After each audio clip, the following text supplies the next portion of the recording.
When I first saw my sister-in-law, Catherine, she seemed really nice and had attractive features. But as I wanted to be friends with her, that feeling changed when I noticed an older lady. I wondered if she was my brother's wife's mom. Things got awkward when my sister-in-law not only cut off my greeting, but also called me an old lady. After that, my days turned into a bit of a nightmare. I'm Catherine Johnson, a regular 30-year-old homemaker. Just 4 years ago, I had a job and was really into it. I don't mean to boast, but I was well liked at work, achieving a lot and earning respect from colleagues and clients. Bob, who is now my husband, was one of them. We used to meet often because of our work connections. Our friendship began at a party with Bob's company. He started talking to me because he had heard good things about me. Bob wanted to check if the rumors were true, so he joined a meeting with me. At first, he was unsure, but as we worked together, he liked my strong personality and lifestyle. Eventually, he realized I was the one for him. When I found out he was trying to make me like him, I thought it was cute, like something a high schooler would do. But to be honest, I had a crush on Bob from the start. He had great looks and was popular with women. Even though we were business partners, I kept my feelings at a distance. However, after Bob asked me out several times, we dated for a year and then got married. Our married life was really good, and every day was happy. In the mornings, while I made breakfast, Bob would wake up with a nice expression, say good morning, and give me a warm hug. It became our routine. Even though he's older, his childlike behavior always made me feel motherly. Plus, Bob and I never argued. He never gets angry. Once, when I accidentally broke a plate he liked, he cared more about me than the plate. I always think about how kind he is. We both wanted a child, so after we got married, I decided to quit my job to focus on starting a family. I believed any child of ours would be cute. I'd often thought about names, especially if we had a girl. Time passed, and this year is our 3rd anniversary. We haven't had a child yet, but we're still happy. There's just one thing bothering us. Bob's family home has his mom and younger sister. His dad passed away from cancer before we got married. His mom is always cheerful and has been really kind to me. I think Bob's kindness comes from his mom, but his sister is different. I didn't like her. It all started when I first met her. Before we got married, I thought she was charming, like Bob. I wanted to be friends, but that feeling disappeared quickly. I said, "Nice to meet you. I'm Catherine." She interrupted and asked if I was my brother's wife's mom. She not only cut off my greeting, but also made things awkward by calling me an old lady. When Bob tried to introduce me, she fainted in surprise and asked my age. I said 27. She didn't believe it and thought it was funny, thinking I was 50. "You look really old." That was rude. I started to doubt if this girl was really Bob's sister. She stared at me from top to bottom, judging me. I just stayed quiet until she frowned. I wasn't sure if she didn't like my face or my attitude. But she kept making mean comments about how I looked. "Your clothes are outdated. You're overweight. Your nails are messy," and more. Eventually, I just slipped down at my own feet. Bob was getting angry, something he rarely did, while his sister kept laughing. Then Bob spoke up. "Hey, what are you saying? That's really rude." She just replied, "Oh, whatever. You're so annoying." It ruined the mood. She's just plain mean, making the same kind of rude comments to Bob and their mom. They had put up with her behavior for years without expecting her to change. Both Bob and his mom apologized to me later, even though they weren't at fault. I felt sorry for them, but I was also mad at the sister-in-law for making such mean remarks to her own family. To avoid problems, I decided not to go to Bob's family home anymore. I heard about the sister-in-law from their mom, but she didn't cause any issues for us. So, I kept living my life peacefully. Then, something happened that messed up my happy routine. "Catherine, Bob, I need a favor. I plan to move to a senior housing place in 6 months with help. Can I stay with you until then?" Bob's mom hurt her back, not surprising. It's pretty clear the sister-in-law is responsible. Their mom already had a weak back and struggled with carrying groceries. Yet the sister-in-law, who lived with her, didn't help and made their mom carry her shopping bags. That's how selfish she is. It's not surprising that their mom's health got worse. I don't get why the mom doesn't just kick her out. Maybe it's because she's her daughter? No matter how bad a child is, a mother's love has no limits. I'm okay with living with Bob's mom, but that means the sister-in-law comes along too. It was the last thing I wanted, but I was worried about the mom's health, so I had to agree to the sister-in-law moving in.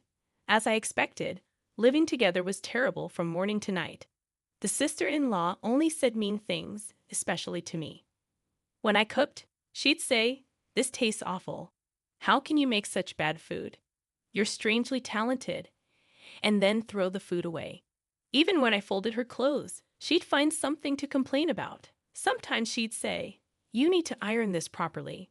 Her attitude was like a rebellious teenager.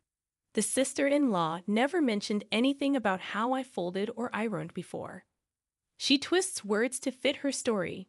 When cleaning the room, I have to be really thorough, especially in the corners. Otherwise, my sister-in-law starts making sharp comments. "Hey, there's still dust over there. You're pretty much the maid here, so do it right. You're so useless." Even though she doesn't help, she's quick to point out flaws. I wonder silently when I'll get out of this tough situation. While I kept cleaning, she said, "Poor Bob, you can't even handle chores. At least have a child. Why were you even born a woman?" I couldn't let that slide. I usually stayed quiet, but this was too much. I didn't say anything, or maybe I couldn't. The look on my sister-in-law's face was scary, like she was disgusted. The pressure was so strong that I had to look down. It was scary and made me mad. All these feelings were inside me, and all I could do was hold back tears. Then my sister-in-law left, laughing. One day, she came home really happy. When my mother-in-law asked why, she proudly shared that her boyfriend had proposed. She bragged about him being tall, handsome, and making a lot of money. She came to me, talking about my inability to have children. While I'm on top of the world, losers like you should have kids. She laughed at me with that familiar mocking tone. It was shocking, especially in front of Bob and my mother-in-law. Bob got mad, but she didn't listen. I felt sick and rushed to the bathroom, tears in my eyes. From behind, she said, "Pathetic." But I didn't care. In the living room, I heard Bob and my sister-in-law arguing. My mother-in-law was next to me, patting my back and saying, "Children are a blessing. It's up to you and Bob to decide." She comforted me with tears in her eyes. I really wished my sister-in-law would get married and leave soon. One day, after visiting the doctor, I took a different route home and stopped by a popular flower shop. I was considering buying some flowers when an old colleague, Steve, noticed me. Even though I left my old job, Steve still sees me as a mentor. We occasionally text about work, but it's been 3 years since we last met. We chatted for a bit, and he shared that he's getting married soon. They had a date planned later that day. I was curious about why he was at the flower shop, but it became clear when he talked happily about his girlfriend. It made me smile too. When it was time to go, Steve picked out flowers and went to pay. While waiting, I looked at the flowers, trying to decide which ones to buy. When Steve returned, he had 2 bouquets and gave one to me as a gift. "This is for you. It's baby's breath, and it means gratitude and happiness. I've always been thankful for you, Catherine. Please continue to be there for me." With that, Steve headed to the train station. Gratitude and happiness, huh? I never chose flowers based on their meaning before, and I thought Steve was a warm-hearted person. I rushed home to tell my husband about this special event.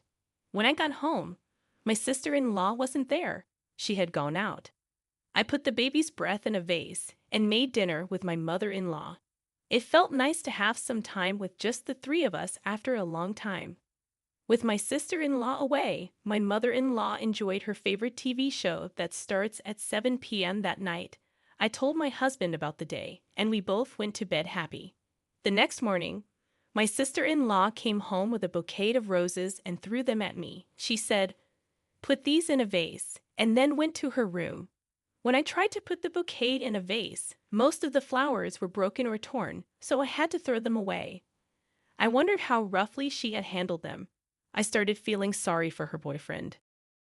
After taking a closer look, I recognized the bouquet wrapping.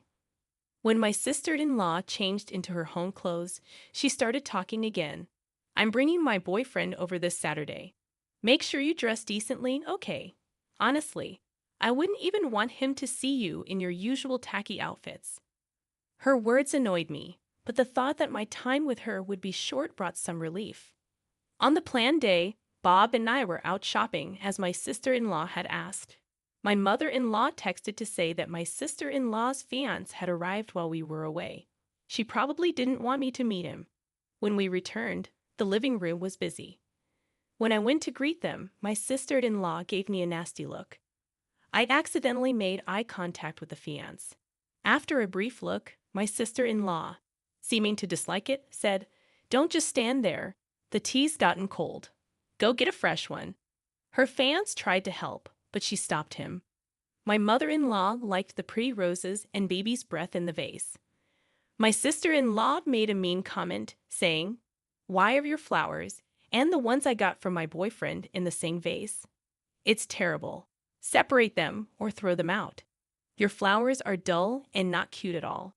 She took the baby's breath from the vase and dropped it on the floor.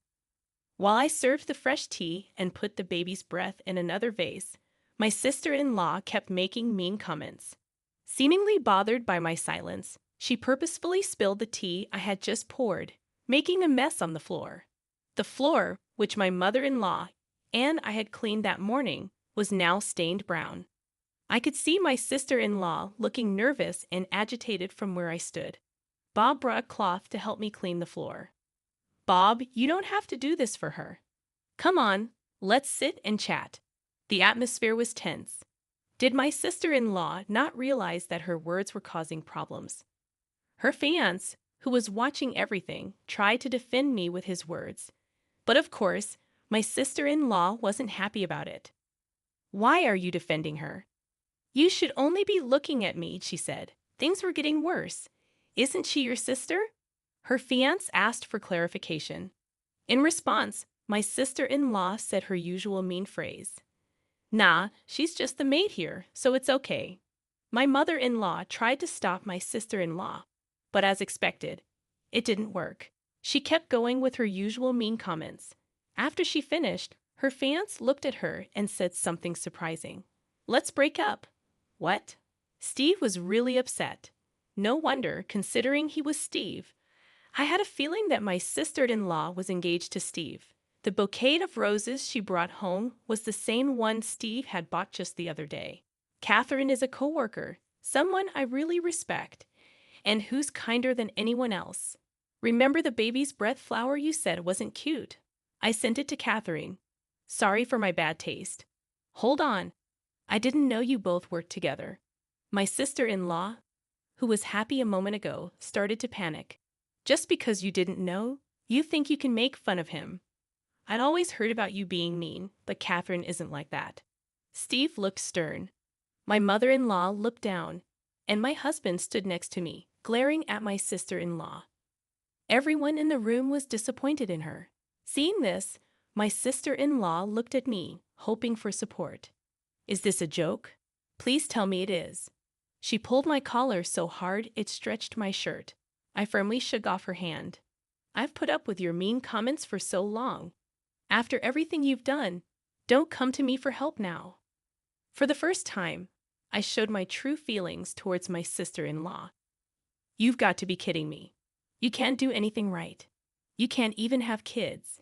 You're finished as a woman." As my sister-in-law tried to slap me, Bob stepped in and grabbed her hand. Bob, who had been silent until now, took a cup of tea and poured it over my sister-in-law's head in anger. Then he shouted at her in a low, booming voice.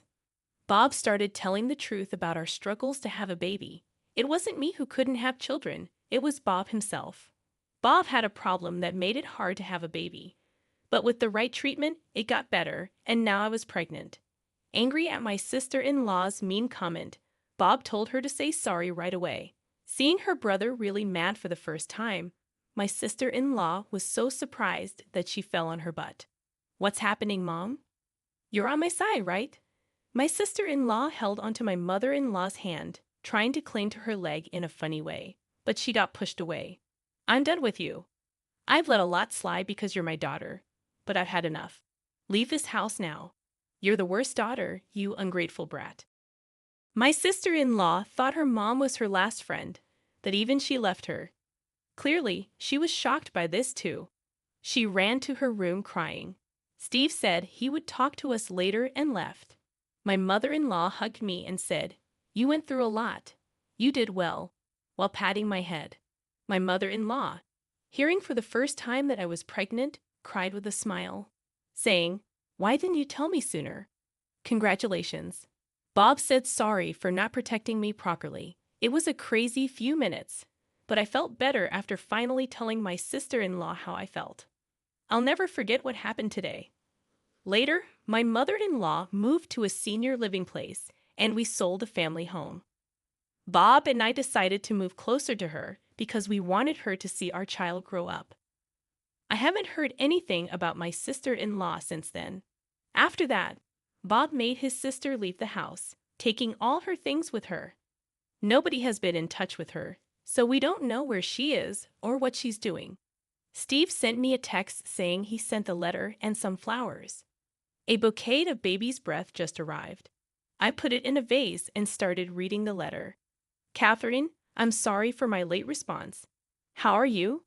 Congratulations on your pregnancy. It was such unexpected happy news that it even made me happy. The letter talked about his relationship with my sister-in-law.